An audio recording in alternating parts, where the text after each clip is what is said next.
तर आपण सर पुढे जाऊया. अचलपूर शहर आहे.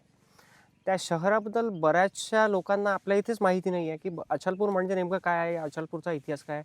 तर त्याबद्दल एक छोटीशी, थोडीशी माहिती द्या. बरोबर आहे. म्हणजे जे मी आधीच सांगितलं, की म्हणजे जे ऐतिहासिक शहर आहेत, त्यापैकी अचलपूर हे फार मोठं शहर आहे आणि अचलपूरचं भारताच्या इतिहासातलं एक महत्त्वाचं स्थान आहे. जसं आता जे जुने शहर आहेत, तर त्यापैकी जे नवाब होते, म्हणजे हैदराबादचे जे निजाम आहे, त्यांच्या अखत्यारीत काही काळ अचलपूर राहिलेला आहे. आणि मी जसं सांगितलं, की एक स्वतंत्र शाही आपल्या विदर्भात होती, ज्याला आपण इमादशाही. हिमाचल. हां, तर इमादशाही या पूर्ण भागात वास्तव्यात होती आणि त्या काळातच अचलपूरची निर्मिती झाली. सुरुवातीच्या काळात त्याचं एलिचपूर नाव होतं. मग एलिचपूरचा अपभ्रंश होत आजचं अचलपूर बनलेला आहे. तर याला अजूनही तुम्ही गेलं तर त्या अचलपूरला भव्य भक्कम असे परकोट आहेत, 17 दरवाजे आहेत आणि खूप सारे शिलालेख अजूनही त्या अचलपूरच्या दरवाज्यावर कोरलेले आहेत. सुलतानगडी म्हणून एक सुंदरशी अशी गडी आहे, अजूनही तिचे भक्कम असे परकोट आहे. साधारणतः काय की किल्ला म्हटल्यावर किल्ल्याचे 3 प्रकार होतात मुख्यत्वाने. तर त्यात एक गिरिदुर्ग असते, जसं गविलगड हा गिरिदुर्ग आहे, कारण की तो एखाद्या डोंगराच्या वर आहे, तर तो गिरिदुर्ग. जमिनीवर ज्यावेळेस एखादा किल्ला बांधायचा असतो, तर त्याला भूदुर्ग म्हणतात, भुईकोट म्हणतात. मग त्या भुईकोटाची सुरक्षा व्यवस्था, कारण गिरिदुर्गाची सुरक्षा व्यवस्था स्वतः गिरिराज करतात, पर्वत करतात. मग ज्यावेळेस जमिनीवर किल्ला, तर त्याच्यासाठी काय करतं, की एखादी नदीच्या बाजूने एखादं शहर वसवल्या जाते. त्या नदीचं पाणी पूर्ण त्या किल्ल्याला एक खंदक कोरल्या जाते किल्ल्याच्या बाहेर आणि ते पूर्ण पाणी त्या खंदकात सोडल्या जाते. त्यात विषारी मगरी वगैरे आणि सगळं विषारी प्राणी सोडल्या जातात, जेणेकरून शत्रूला आत येणार नाही.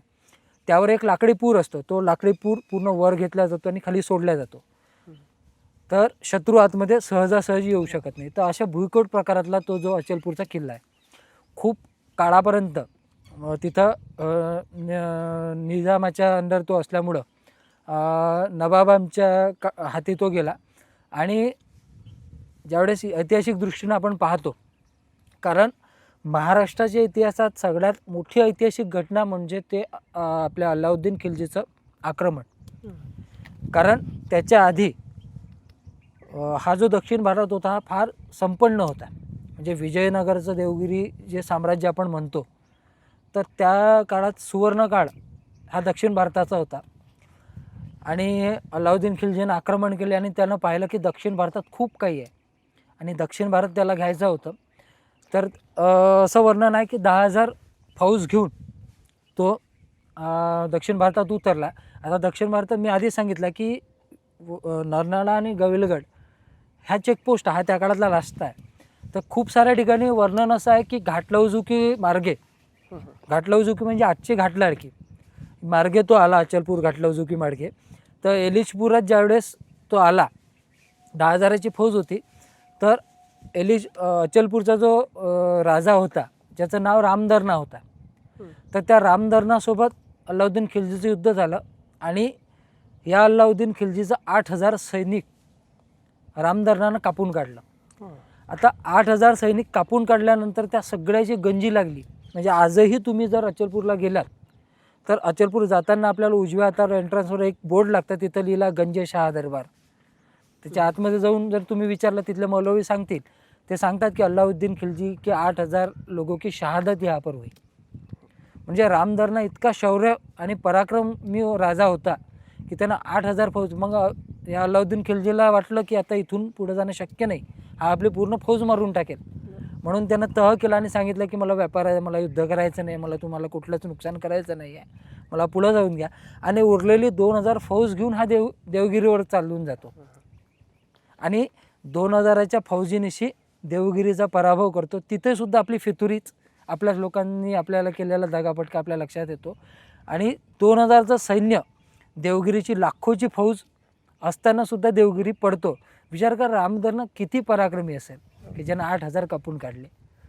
पण काय झालं की अजूनही या सर्व इतिहासापासून आपण अनभिज्ञ आहोत.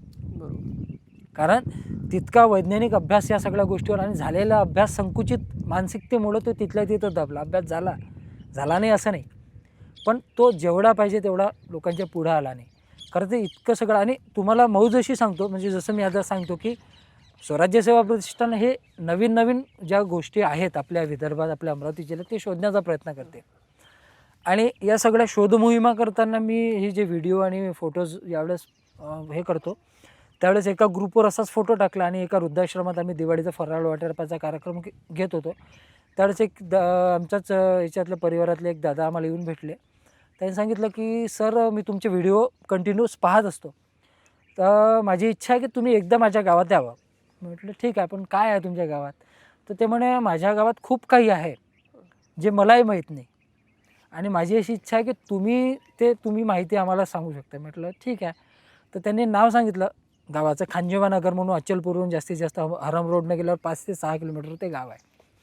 तर त्या गावात गेलो आणि शॉक एकदम. आम्ही सर्व शिवादादाला सांगितलं की काहीतरी नवीन खजाना आपल्या हाती लागला आहे, कारण आमच्या दृष्टीनं हा सगळा खजाना आहे.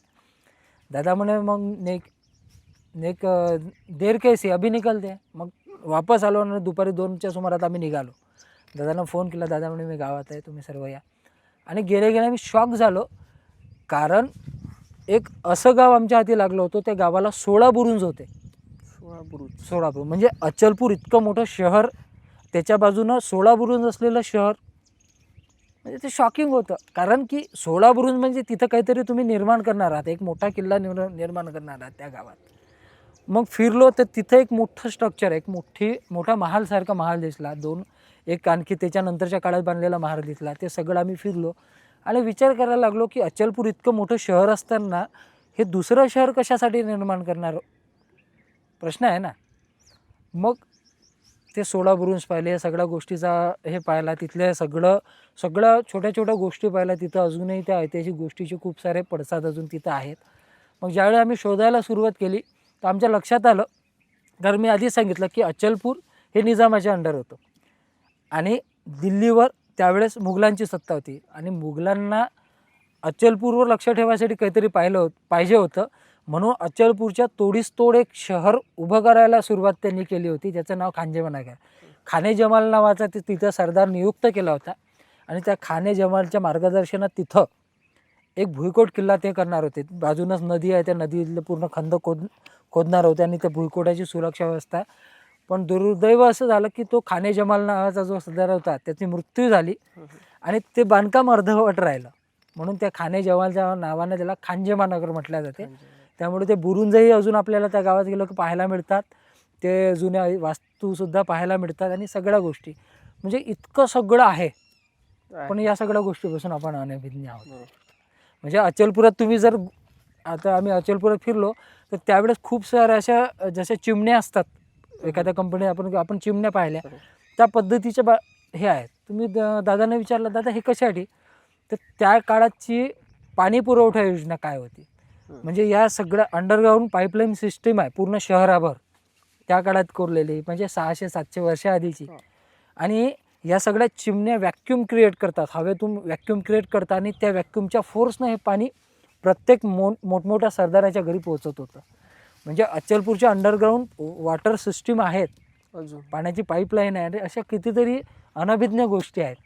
म्हणजे तुम्हाला मौज अशी सांगतो की आपल्याला माहीत आहे की स्वराज्याच्या इतिहासातला किंवा छत्रपती शिवाजी महाराजांच्या इतिहासातला एक फार मोठा बिकट प्रसंग असा होता की मिर्झाराजे जयसिंग नावाचं जे संकट आपल्या स्वराज्यावर चालून आलं होतं आणि महाराजांनी आयुष्यभर कमावलेलं स्वराज्य संपदेतली 1/3 स्वराज्य त्यांना तहत औरंगजेबाला आपल्याला द्यावं लागलं.